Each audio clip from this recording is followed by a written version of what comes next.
क्या होता है आइसोमेरिज्म? पहली बात तो ये है,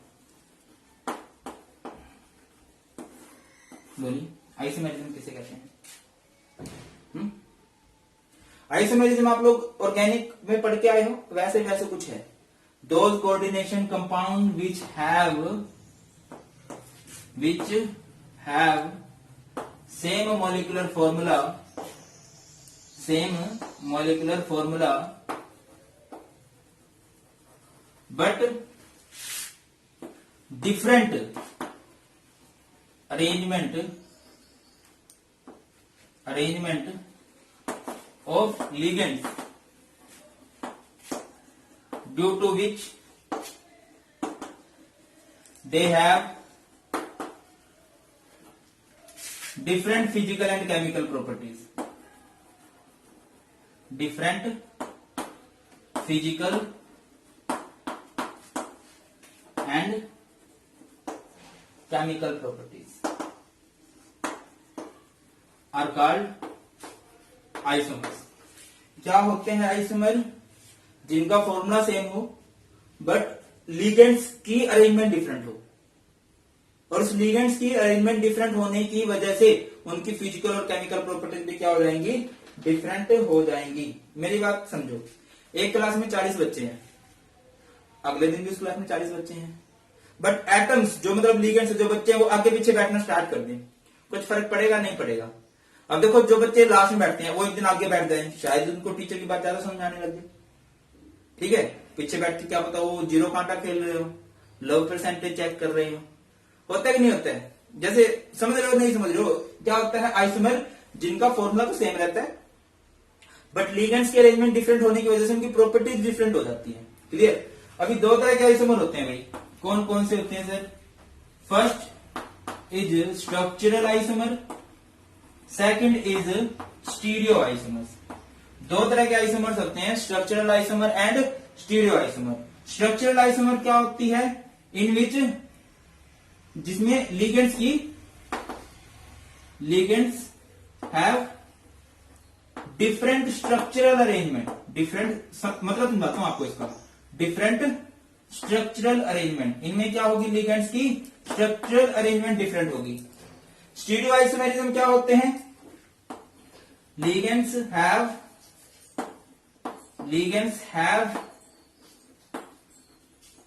different spatial arrangement,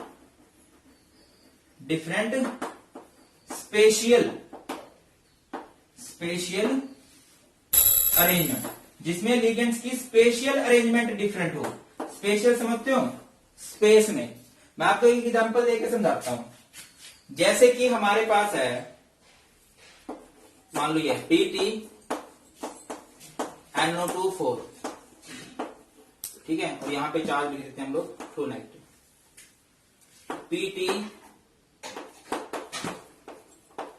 PtONO4 2 negative. अब एक बात देखो, क्या इनका फॉर्मूला सेम बन रहा है? Pt इसके पास भी है, Pt इसके पास भी है।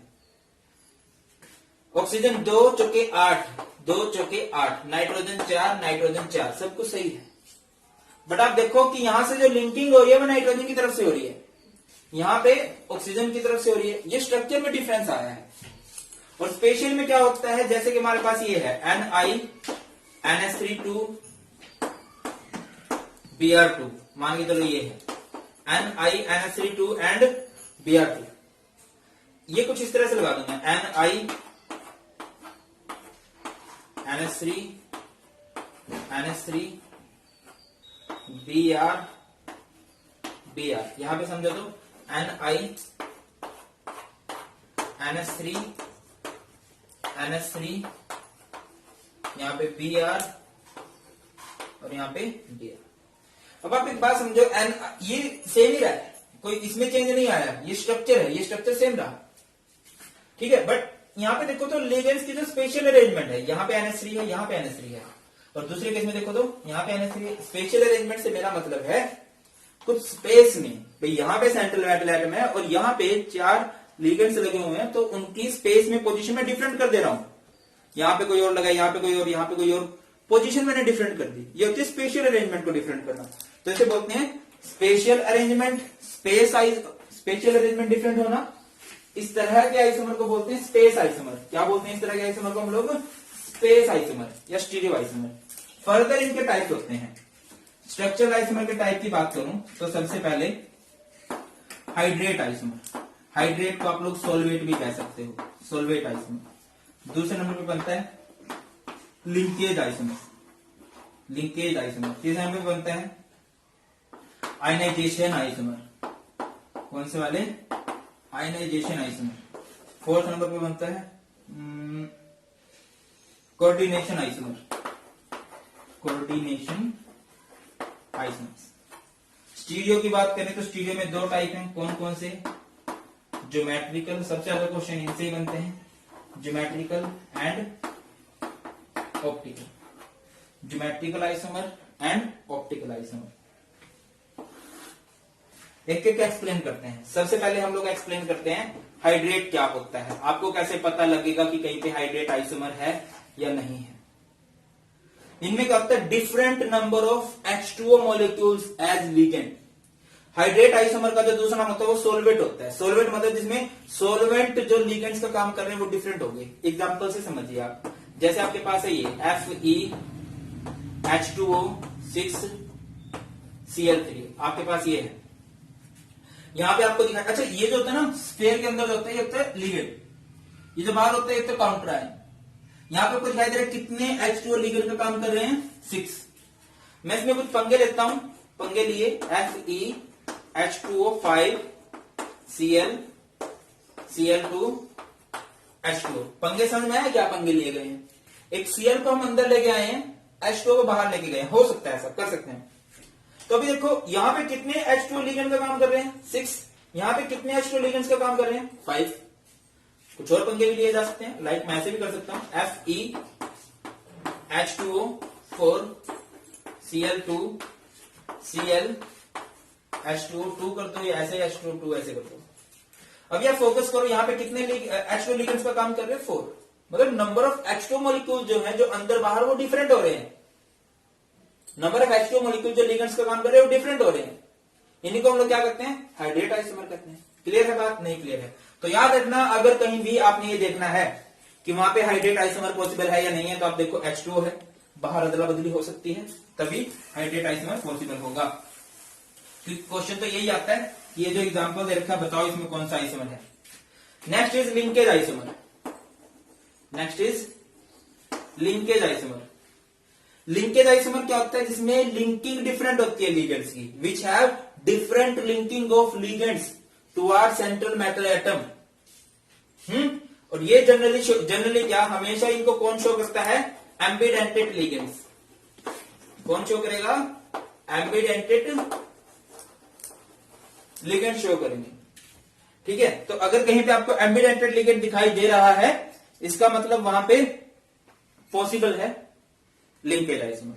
एम्बिडेंटेड लिगेंड कौन कौन से होते थे? जैसे HCN, NCS, या फिर NO2, ONO, या फिर CN, NC। एग्जाम्पल की बात करते हैं, जैसे कि आपके पास ये है MnCO5Cn।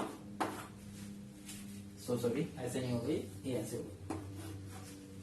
यहां पे हम क्या दिखाना चाह रहे हैं कि ये कार्बन की तरफ से लिंक कर रहा है, और MnCO5NC ये किसकी तरफ से लिंक कर रहा है? नाइट्रोजन की तरफ से लिंक कर रहा है। क्लियर हो गई बात? ये किसकी तरफ से लिंक कर रहा है? नाइट्रोजन की तरफ से लिंक कर रहा है। और जब लिंकिंग डिफरेंट हो उसे हम लोग क्या बोलते हैं? Linkage isomers. क्या बोलते हैं? Linkage isomers. मेरे को तो लगा एक बार के लिए गजनी का दौरा पड़ गया, क्यों भूल गया मैं एकदम से यार। Next is ionization isomers. Next is ionization isomer. Ionization isomers क्या होते हैं? Which give different ions, which give different ions in their aqueous solution. जब इनको पानी में डाल दोगे तो जो अलग आयन दे। एग्जाम्पल की बात करें, बड़ा फेमस एग्जाम्पल है ये, आपकी एनसीईआरटी में भी दिया हुआ है, CONH3 5Br SO4। फोकस कीजिएगा। अगर मैं इसको तोड़ूं, अगर मैं इसको ब्रेक करूं, तो ये कुछ ऐसे ब्रेक होगा, CONH3 5 Br और ये SO4 पे 2 नेगेटिव चार्ज होता है, इस पे 2 पॉजिटिव चार्ज होता है। तो जब हमने इसको ब्रेक किया तो हमें सल्फेट आयन मिल रहा है। कौन सा आयन मिल रहा है? Sulphate ion. अब ये आइसोमर है तो हमें कुछ पंगे भी लेने पड़ेंगे। पंगे कैसे ले सकते हैं? इस SO4 को अंदर ले जाएं तो ये कुछ ऐसे हो जाएगा, CO NH3 5 SO4 को मैं अंदर ले आया, Br चला गया बाहर, और इसको जब मैंने ब्रेक करने की कोशिश की तो ये कुछ इस तरह से ब्रेक हुआ, CO NH3 5 SO4 and Br पे हो गया नेगेटिव, यहाँ पे हो गया पॉजिटिव। फोकस कीजिए, सब कुछ सेम है। CO है, NH3 5 है, एक Br है, SO4 है, बट दोनों जो आयंस दे रहे हैं, ये देखो तो आपको सल्फेट आयन दे रहा है, ये देखो तो ब्रोमाइड आयन दे रहा है, ऐसे कह सकते हो। तो जिसमें आयंस डिफरेंट है उसे हम लोग क्या बोलेंगे? आयनाइजेशन आइसोमर बोलेंगे। क्या बोलेंगे भाई? आयनाइजेशन आइसोमर बोलेंगे। नेक्स्ट पॉइंट पे चलते हैं। Next is coordination isomer. Coordination isomer. अभी कोऑर्डिनेशन क्या है? कोऑर्डिनेशन का क्या फंडा है? कोऑर्डिनेशन समझते हो? कोऑर्डिनेट करना मतलब हेल्प करना, और हेल्प करते हैं पड़ोसी, एक पड़ोसी दूसरे पड़ोसी की, एक रिच पड़ोसी है पुअर पड़ोसी की हेल्प कर दे। ठीक है, तो ऐसे ही कुछ इसमें होता है। इसमें दो पड़ोसी होंगे, दो कोऑर्डिनेशन स्फीयर होंगे, उनमें मेटल होंगी, सेंट्रल मेटल एटम। कोशिश करना CR CO लो। एक को आप दे दो न्यूट्रल लिगेंड, NH3 दे दिया, NH3 6। एक को दे दो आप अनायनिक लिगेंड, आपने Cl6 CN6 कुछ भी ले सकते हो। समझ पा रहे हो? दो पड़ोसी हैं, दो पड़ोसी कैसे पता लगा? दो घर हैं, दो कोऑर्डिनेशन स्फीयर हैं। तो यहाँ पे क्या होगा? इंटरचेंजिंग ऑफ लिगेंड्स हो जाएगा। क्या हो जाएगा? Interchanging of ligands. Interchanging of ligands मतलब लिगेंड्स की अदला बदली, कि भाई अब तू रख, अपने वाला इधर भेज दे। तो ऐसे ही कुछ होगा, Cr Cl6 और यहाँ पे CO NH3 6। लिगेंड्स की इंटरचेंजिंग होगी, और जहां पे लिगेंड्स की इंटरचेंजिंग हो जाती है उसे हम लोग क्या कहते हैं? कोऑर्डिनेशन आइसोमेरिज्म कहते हैं। क्या कहते हैं? कोऑर्डिनेशन आइसोमेरिज्म कहते हैं। अगले पॉइंट पे चलते हैं बच्चों। Next is geometrical isomer. बड़ा इंपॉर्टेंट क्वेश्चन, सबसे ज्यादा क्वेश्चन इससे बनते हैं ज्योमेट्रिकल से, सबसे ज्यादा। बाकी इसकी ट्रिक्स के लिए भी एक वीडियो आने वाली है, मोस्ट प्रोबेबली कल तक आई जाएगी। Geometrical isomer. ज्योमेट्रिकल आइसोमर का दूसरा नाम होता है सिस ट्रांस आइसोमर। क्या होता है इसका दूसरा नाम? Cis and trans. क्या मतलब होता है सिस का और ट्रांस का? सिस का मतलब होता है in which same ligands occupy adjacent position. और इसमें क्या होता है? Same ligands occupy opposite position. कैसी पोजीशन होगी भैया? अपोजिट पोजीशन होगी। अपोजिट बोले तो आमने सामने। एग्जाम्पल करें, ठीक है। अब कोशिश करनी है कि अलग तरह के लिगेंड्स हो।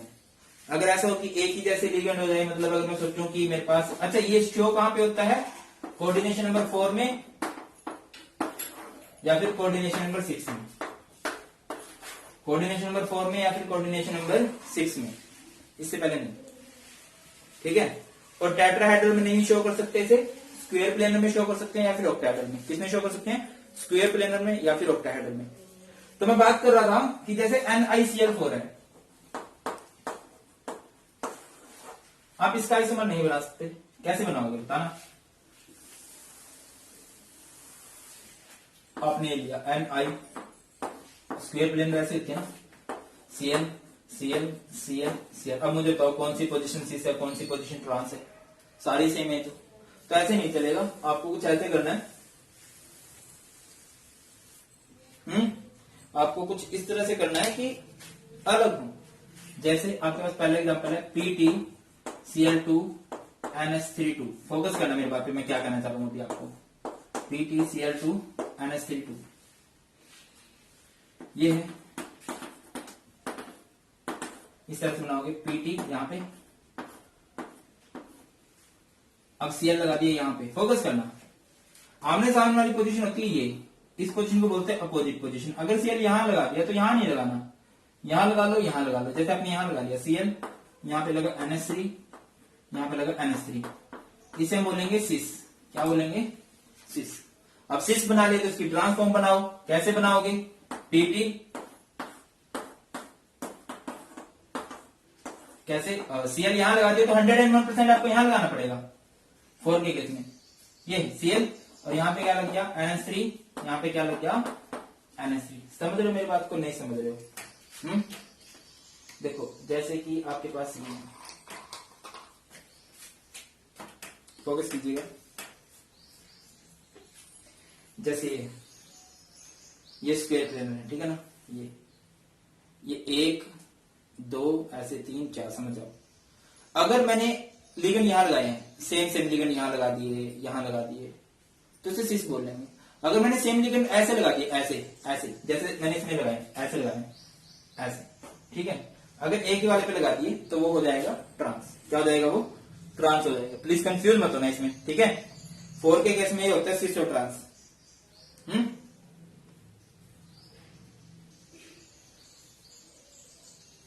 आगे बढ़ते हैं। तो देखिए ये केस समझ में आ गया होगा। नेक्स्ट समझते हैं।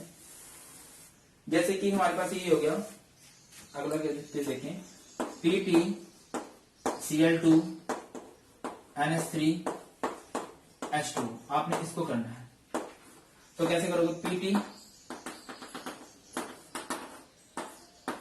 ऐसे। अब इसको हम शेष बना लेते हैं तो Cl अगर यहां लगा दिया, यहां नहीं लगा सकते, यहां लगा दो। बाकी तो सेम नहीं है, ये NH3, ये H2, ये दोनों ही डिफरेंट है। यहां पे हम लगाएं PP। अगर आपने Cl यहां लगा दिया तो अगला Cl यहीं लगाना पड़ेगा, या फिर यहां लगा दिया तो यहां लगाना पड़ेगा। ये हो गया NH3, ये हो गया H2O। क्लियर हो गई बात? चलिए आगे बढ़ते हैं। अगर कोऑर्डिनेशन नंबर हो गया 6 के लिए क्या होगा हमारे पास? ऑक्टाहेड्रल होगा। एग्जांपल देखते हैं, जैसे CO Cl2 NH3 4 और उस पे है पॉजिटिव चार्ज। मैं बताता चलूं आपको, ये CO कुछ ऐसे बनेगा। बाकी बॉन्ड आपको छोटे बड़े दिखाई दे रहे हैं, बट एक्चुअल में ये सारे बराबर होते हैं ऑक्टाहेड्रल के केस में। चाहे एक्सियल बॉन्ड हो, चाहे इक्विटोरियल बॉन्ड हो, चाहे एक्सियल हो, ये सारे के सारे बॉन्ड की जो लेंथ होती है वो इक्वल होती है, एंड बॉन्ड एंगल भी इक्वल होता है, 90 डिग्री के होते हैं। आगे बढ़े तो भैया इसमें सिस ट्रांस ये पोजीशन बताते हैं आपको, ये वाले। अगर यहां पे आपने सेम लगा दिया तो वो ट्रांस है, अगर यहां पे सेम नहीं लगा तो वो सिस कहलाएगा, ठीक है। तो मतलब अगर Cl यहां लगा दिया तो अगला Cl यहां मत लगाओ, यहां लगा दो, बाकी जो मर्जी कर लो। NH3 NH3 NH3 NH3। Sir क्या बोल रहे हो? ये देखो ये ट्रांस हो नहीं गया, आमने सामने हो नहीं गए। मैं क्या बोल रहा हूं आपको, सिर्फ ये पोजीशन सबसे ज्यादा मैटर करती है ऑक्टाहेड्रल के केस में। यहां पे सेम नहीं लगना चाहिए। अच्छा पॉजिटिव चार्ज भी है तो इसको पॉजिटिव चार्ज दिखाओ। ये है सिस। इनका नोमेनक्लेचर कैसे होता है? ये सारा नाम करोगे इसका जो सिंपल हम करते आए हैं, और सिस लगा के इसका नाम लिख दोगे, नाम सिस लगा के लिख दो, ठीक है। आगे बढ़ते हैं। क्या आएगा? CO, ठीक है। अगर Cl यहां लगा दिया तो अगला Cl यहीं पे लगाना पड़ेगा। बाकी NH3 NH3 NH3 NH3 और इस पे कौन सा चार्ज आ गया भाई? पॉजिटिव चार्ज यहां पे आ जाएगा। होती है बातें क्लियर? चलिए सिस ट्रांस हो गया होगा। ये सिस था और ये ट्रांस था। ट्रांस वाले का नाम कैसे करोगे? सिंपल नाम करके नाम क्या के ट्रांस लगा दो। नेक्स्ट एग्जांपल है जैसे CO En2 Cl2 और इस पे है पॉजिटिव चार्ज। कुछ भी हो सकता है, पॉजिटिव हो सकता था, नेगेटिव भी हो सकता था। तो दिख रहा होगा ये। अच्छा ऐसे केस में बच्चों को बड़ी कंफ्यूजन होती है, उन्हें कोऑर्डिनेशन नंबर लगता है कि सर 2 और 2 4 है कोऑर्डिनेशन नंबर, बट यहाँ पे कोऑर्डिनेशन नंबर 6 है, क्योंकि एक बाइडेंटेंट लिगेंड, और बाइडेंटेंट में एक में 2 की पावर होती है, एक में 2 की पावर है। जैसे अलग सर है, एक में 2 की पावर है, फिजिक्स और केमिस्ट्री दोनों जबरदस्त पढ़ाते हैं, वैसे ही इसमें भी 2 की पावर, एक में, तो 2 में कितनी पावर होगी? 4 की, ठीक है। ये CO, फोकस कीजिए। अभी आप क्या करोगे, Cl लगा दिया, यहाँ पे मोनोडेंटेट लगाना तभी फायदा रहेगा। Cl यहाँ लगा दिया, अगला Cl यहाँ लगाओ तो ट्रांस बन जाएगा यहाँ। अच्छा, ऐसा कोई रूल नहीं है कि साइड आप ट्रांस बना सकते हो, बट मैं बता रहा हूँ कि यहाँ पे बनाओगे तो वो ट्रांस बन जाएगा यहाँ पे लगाए तो। अब EN एक बाइडेंटेट लिगेंड है, दो जगह पे लगता है, वो दो जगह घेरता है, ये घेर ली, इसने यहाँ पे घेर ली, और ये इसका पॉजिटिव चार्ज है। ऐसे ही CO,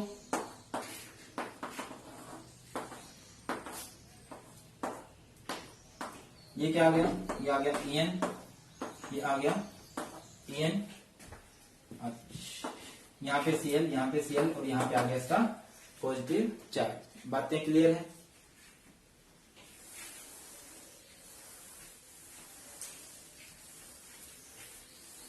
देखिए, अगर ये ऐसे हो जाता भाई, अगर ये मान लो EN फ्री हो जाता, कई बार पेपर में क्वेश्चन आया है कि क्या ये ज्योमेट्रिकल आइसोमर पॉसिबल है इसमें, तो भैया ऐसा है, आप खुद ही बताओ क्या पॉसिबल होगा। पहली बात तो कोऑर्डिनेशन नंबर 6 है, कैसे होगा बताना, कौन सी पोजीशन 6 है, कौन सी पोजीशन ट्रांस है, बस ये ट्रांस ही बन गई, 6 तो बन ही रहा, तो इसमें पॉसिबल नहीं है।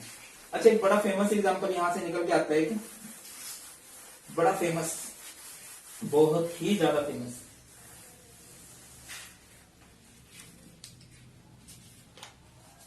एग्जाम्पल है, इन केस अगर कभी ऐसा हो जाए MA3B3 आ जाए, MA3B3, A3B3 का मतलब है एक जैसे लिगेंड 3, दूसरे जैसे लिगेंड B3। अभी तक हमने ऐसे किया था 2-2 या 4-2, 2 एक जैसे थे, हमने 3 एक जैसे नहीं किए, ऐसा कभी आ जाए तो ये एक ज्योमेट्रिकल आइसोमर का स्पेशल टाइप है, इसे बोलते हैं फेस एंड मर। क्या बोलते हैं? फेस एंड मर, फेशियल एंड मेरिडियनल। कैसे बनते हैं ये देखिए, जैसे M है, ऑक्टाहेड्रल का दिखाई दे रहा है हमें, आपने यहां पे लगा दिया ए लगा, अच्छा इसको ऐसे बनाओ, पहले ए लगा दिया यहां पे, ए लगा दिया यहां पे, ए लगा दिया यहां पे, ठीक। अगर आपको दिखाई दे रहा हो तो ये एक फेस बन रहा है, ये एक फेस बन रहा है, कुछ ऐसे फेस बन रहा है, नहीं बन रहा है, कुछ ऐसे समझ रहे हो मेरी बात को, मैं कैसे करूं, फेस कैसे होता है। आपने 3 लिगेंड एक जैसे कुछ ऐसे लगाए हैं भाई, 2 तो इस पोजीशन पे, एक इस पोजीशन पे, और ये बन गया एक फेस, फलक, एक फेस ऐसे बन गया, ठीक है। मतलब एक आपने पूरा पोजीशन पे और 2 ऐसे लगा दिए, फिर आपने बी लगा दिया कुछ ऐसे, बी बी डी, ये नीचे की तरफ एक फेस बन रहा है, अगर आपको दिखाई दे रहा हो, ये नीचे की तरफ एक फेस बन के आ रहा है, ठीक है। अगले केस में करें इसको ही, ये है फेस आइसोमर, एम, होप ये क्लियरली विजिबल है आपको। देखिए उसमें क्या था, हम फेस बना रहे थे, एक ऊपर लगा के, 2 एक जैसे यहां पे लगा के। मर में क्या है कि आप ऊपर नहीं लगाओगे, जैसे आपने ऐसे लगा दिया, यहां पे ऐसे लगा रहे हो आप, ये लगा दिया ए, ये लगा दिया ए, आप जो स्क्वायर प्लेनर वाला सीन होता है ना, उसी पे 3 एक जैसे लगा रहे हो, उसी पे 1 2 3। इसमें क्या था, 2 तो यहां पे लगा रहे थे, एक ऊपर की तरफ लगा रहे थे, ठीक है, तो एक फेस जैसा बन रहा था, और इसमें आप नीचे लगा रहे हो इस तरह से। देखिए ये कुछ ऐसे बनेगा, ठीक है। बी कहीं भी लगा दो, उससे फर्क नहीं पड़ता। ये है मर, समझ में आया नहीं आया, कंफ्यूजिंग लग रहा है क्या? दोबारा बताता हूं। फेशियल में क्या होता है, क्या फेस बनाते हो जिससे कि 2 तो स्क्वायर प्लेन पे लगते हैं पास पास, और एक ऊपर की तरफ, ठीक है। और इसमें क्या है, तीनों ही आप स्क्वायर प्लेन से वाले इसमें लगा देते हो। मेरिडियन मतलब सतह पे लगा देते हो, सतह, तीनों ही एक सतह पे लगा दोगे, ऐसे वाले पे एक जैसे। इसमें क्या था, 2 एक जगह, एक ऊपर, तो फेस बनता है। इसमें तीनों ही एक ऐसी जगह लगा लो। एग्जांपल देख लो, चलो एक और ज्यादा थोड़ा सा क्लियर हो जाएगा शायद। देखिए एग्जांपल है आपके पास, CO NO2 thrice NH3 thrice. अब 3 एक जैसे, तो फेस एंड मरी बनेगा, और तो कुछ नहीं पॉसिबल दिख रहा, कुछ ऐसे। तो क्या है, 2 एक जगह लगाओ एक जैसे, NO2 एक ऊपर लगा दो NO2। अब ये एक फेस बना के नहीं दिखाना, मैं जस्ट वैसे बता रहा हूं आपको, ठीक है। और ऐसे नीचे एक NH3 और 2 साइडों में NH3 NH3, यहाँ पे भी देखो सेम बन रहे, समझ रहे हो। और जब इसके मर फॉर्म बनाऊंगा, ये तो फेस फॉर्म है, अगर मैं इसकी मर फॉर्म बनाऊं तो कैसे बनेगा मर फॉर्म, बताइए तो। CO और ये NO2 एक जैसे नीचे लगाओ तीनों, NO2 ये एक जैसे एक जगह लगा दिए, यहाँ पे NH3 और ये NH3। क्लियर हो गई बात। तो ये है ज्योमेट्रिकल आइसोमर सारे के सारे। अभी बात करते हैं हम लोग किसकी, ऑप्टिकल आइसोमर की। ये भी बड़ा फंडा है ऑप्टिकल आइसोमर वाला भी है, ऑर्गेनिक जैसे थोड़ा थोड़ा।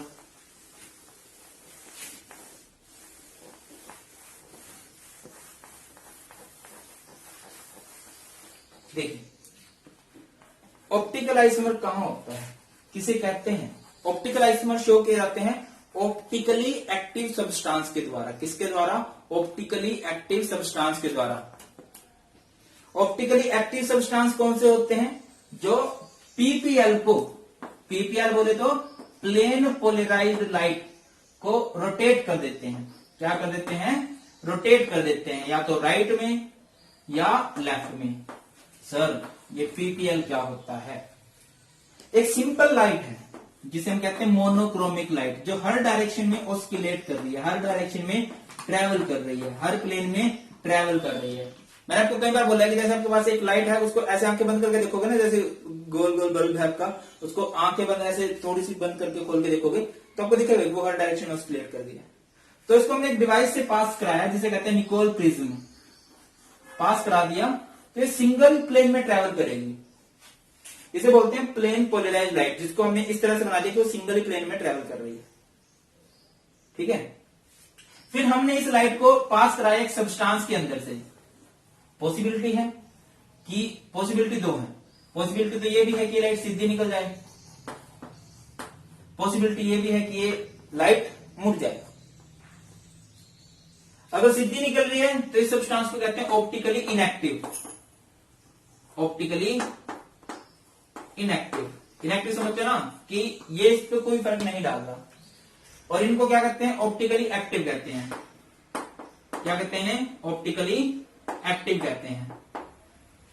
देखो इसी साइड को राइट साइड में मोड़ा है, जो राइट साइड में मोड़ते हैं इन्हें बोलते हैं पॉजिटिव या फिर डी या फिर डेक्स्ट्रो रोटेटरी। क्या बोलते हैं इन्हें, डेक्स्ट्रो रोटेटरी। अगर कोई लेफ्ट में मोड़ रहा है, लेफ्ट साइड में मोड़ है, तो उसे हम लोग बोल सकते हैं एल या फिर नेगेटिव या लेवो रोटेटरी। क्या बोलेंगे उसे, लेवो रोटेटरी। क्लियर होती है बातें या नहीं होती है भाई, आसान सी तो है। ओके है, चलिए आगे बढ़ते हैं। फिर अगर कभी आपने, मतलब एक सब्सटेंस है जो डेक्स्ट्रो रोटेटरी है, जो उसको राइट में मोड़ रहा है, एक सब्सटेंस है जो उसे लेफ्ट में मोड़ रहा है, अगर वो आपने दोनों बराबर बराबर लिए, ठीक है, इक्विमोलर अमाउंट में ले लिए, इसकी 50% है, इसकी भी 50% है, दोनों बराबर लिए, तो इनको बोल दिया जाता है, इन्हें बोला जाएगा रेसमिक मिक्सचर। क्या बोलते हैं इन्हें, रेसमिक मिक्सचर। रेसमिक मिक्सचर क्या होता है रेसमिक मिक्सचर में, मान के चलो कि ये सब्सटेंस है डेक्स्ट्रो रोटेटरी, ये सब्सटेंस है लेवो रोटेटरी। आपके पास एक पीपीएल है, प्लेन पोलराइज्ड लाइट है, इसमें से पास कराई तो इसे राइट साइड में घुमाएगा, फिर आगे गई तो इसे लेफ्ट में घुमाएगा। देखो ना, अगर ये सीधा है, एक राइट में घुमा सकता है, सीधा है तो लेफ्ट में घुमा सकता है। अभी ऐसे हो चुका है तो इसको लेफ्ट में घुमा देगा तो सीधी हो जाएगी। और नेट जो रोटेशन है, नेट जो रोटेशन रहेगी वो रहेगी 0। ऐसे सब्सटेंस को हम लोग बोलते हैं रेसमिक मिक्सचर, जिसमें नेट रोटेशन 0 रहती है। ये बात याद रखिए। क्लियर हुआ। और ऐसे ही सब्सटेंस ऑप्टिकल आइसोमर शो करते हैं। ऑप्टिकल आइसोमर्स को एनेंशियोमर्स भी कहते हैं, एनेंशियोमर्फस भी कह देते हैं। अब थोड़ा सा ये अलग है उससे, किससे, ऑर्गेनिक केमिस्ट्री से। ऑर्गेनिक में कुछ अलग फंडे थे, ऑर्गेनिक में तो बहुत ही ज्यादा डिफिकल्ट है, इसमें बहुत सिंपल है। मतलब अगर आपसे कोई पूछ लिया जाए कि यहाँ पे ऑप्टिकल आइसोमर पॉसिबल है या नहीं पॉसिबल है, तो आप चेक करो कि क्या वहां पे कोऑर्डिनेशन नंबर 6 है। पहली कंडीशन जो आप लोग चेक करोगे कि क्या वहां पे कोऑर्डिनेशन नंबर 6 है। कोऑर्डिनेशन नंबर 6 होना चाहिए, क्या सर 4 में नहीं कर सकती? कर सकते हैं, बहुत ही कॉम्प्लिकेटेड केस होते हैं और आपके सिलेबस में नहीं, ऐसा नहीं है। तो 6 पहली बात। दूसरी बात आप लोगों ने चेक करनी है कि कोई बाइडेंटेड लिगेंड हो, ये नेसेसरी कंडीशन है। आपके एग्जाम में बहुत से क्वेश्चन आए हैं, आपको देख के बताने हैं कि ऑप्टिकल आइसोमर शो कर सकता है नहीं कर सकता। आप लोगों को चेक क्या करना है कि कोऑर्डिनेशन नंबर 6 है या नहीं है, यहां पे कोई बाइडेंटेड लिगेंड है या नहीं है। कम से कम एक बाइडेंटेड लिगेंड हो, एक से ज्यादा जितने मर्जी हो सकते हैं। ठीक है, चलिए आगे बढ़ते हैं। और चाहे कुछ भी हो, सब चलता है। ठीक है, कोई चक्कर नहीं है इसमें। COEN3 3 positive. अच्छा, ऑप्टिकल आइसोमर को अगर आप डिफाइन करो तो किस तरह से करोगे? Those coordination compound having same molecular formula but form such type of images. या ऐसे भी लिख सकते हैं, रोटेट प्लेन पोलराइज्ड लाइट, या फिर ऐसे लिख सकते हैं, form non super imposable mirror images. Form non super imposable, non super imposable, पता है ना? नॉन सुपर इम्पोजिबल, इम्पोजिबल मतलब जो फिट हो सकती है, नॉन मतलब जो नहीं हो सकती। Non super imposable mirror images. भाई अगर ऐसी इमेज बने जो एक दूसरे के ऊपर वैसे के वैसे फिट नहीं हो सकती। मैं आपको एक एग्जांपल देता हूं, इसको थोड़ी देर में समझते हैं। मैं दूसरा एग्जांपल समझाता हूं। लाइक आपके पास ये है CO Cl2 N2 and 1 positive, मान के चलो ये है। मैं इसके एग्जांपल बना रहा हूं। मैं इसको कुछ ऐसे बनाता हूं। कोऑर्डिनेशन को पता है ना 6 से 2, ये 2 है बट 4 हो जाएंगे टोटल। ठीक है, कुछ ऐसे।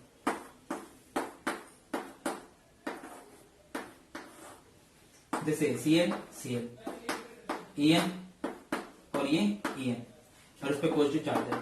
ऑप्टिकल आइसोमर है, मिरर लगाओगे, ये क्या है यहाँ पे? मिरर। तो क्या होगा? CO यहाँ पे Cl Cl। मिरर इमेज में क्या होता है? जो लेफ्ट और राइट हो जाता है, जो राइट है वो लेफ्ट हो जाता है। यहाँ पे आएगा En, यहाँ पे आएगा En और यहाँ पे पॉजिटिव चार्ज। अब इन दोनों में एक चीज फोकस करो कि ये मिरर इमेज डिफरेंट लग रही है, सेम लग रही है। लेफ्ट का राइट कर दिया आपने, फिर भी यही बना। ये इमेजेस क्या है? सुपर इम्पोजिबल है। लाइक अगर मैं O की इमेज बनाऊं तो वो O ही बनेगी, अगर मैं T की इमेज बनाऊं तो वो T ही बनेगी। ये सुपर इम्पोजिबल है। अगर मैं A की इमेज बना रहा हूं तो वो A ही बनेगा। अगर मैं S की इमेज बनाऊं तो वो उल्टा S बन जाएगा। जब इमेज ऐसी, अब देखो अगर आप इसको ऐसे उठा के इसके ऊपर फिट करो तो फिट नहीं होगा। ऐसी इमेज को कहते हैं नॉन सुपर इम्पोजिबल। ये इमेज सुपर इम्पोजिबल है, तो ये ऑप्टिकल आइसोमर नहीं है। ठीक है, हाँ ये ऑप्टिकल आइसोमर शो कर सकता है, बट ये कौन सी फॉर्म है? सिस ट्रांसलेशन कौन सी फॉर्म है? ये ट्रांसफॉर्म है। ट्रांसफॉर्म ऑप्टिकली इनएक्टिव होती है, ऑप्टिकली इनएक्टिव होती है, याद रखनी ये बात। अगली बात पे चलते हैं। तो सर सही एग्जांपल क्या होगा इसका? इसका सही एग्जांपल कुछ ऐसे कर सकते हैं हम। पहले तो 6 के लिए जगह बना दो। ये CO, ये ऐसे, ये Cl, ये Cl, ये En और ये En और इस पे चार्ज है पॉजिटिव। ठीक है, यहां पे आपने लगा दिया मिरर। क्या लगा दिया? मिरर लगा दिया। तो अभी क्या होगा?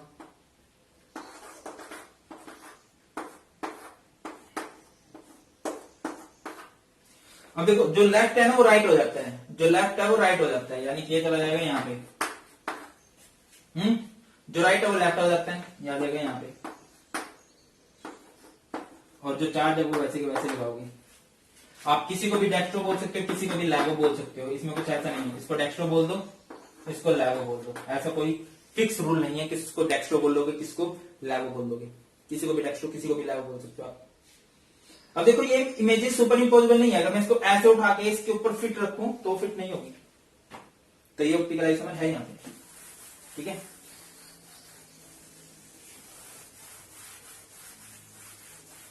आगे बढ़ते हैं। देखिए इसको करें तो जैसे ये है CO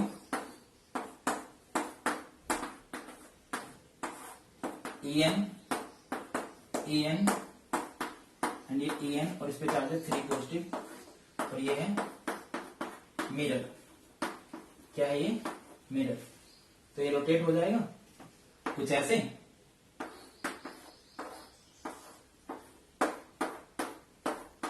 कैसे?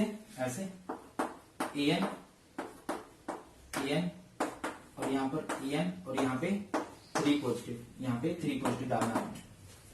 होती है अभी बात, ये इमेजेस क्या है, नॉन सुपर इम्पोजेबल है, इसे हम लोग क्या कहते हैं, ऑप्टिकल आइसोमर। तो ये हमारा टॉपिक है आइसोमेरिज्म से रिलेटेड। बहुत ज्यादा क्वेश्चन बने हुए हैं आइसोमेरिज्म से रिलेटेड भी।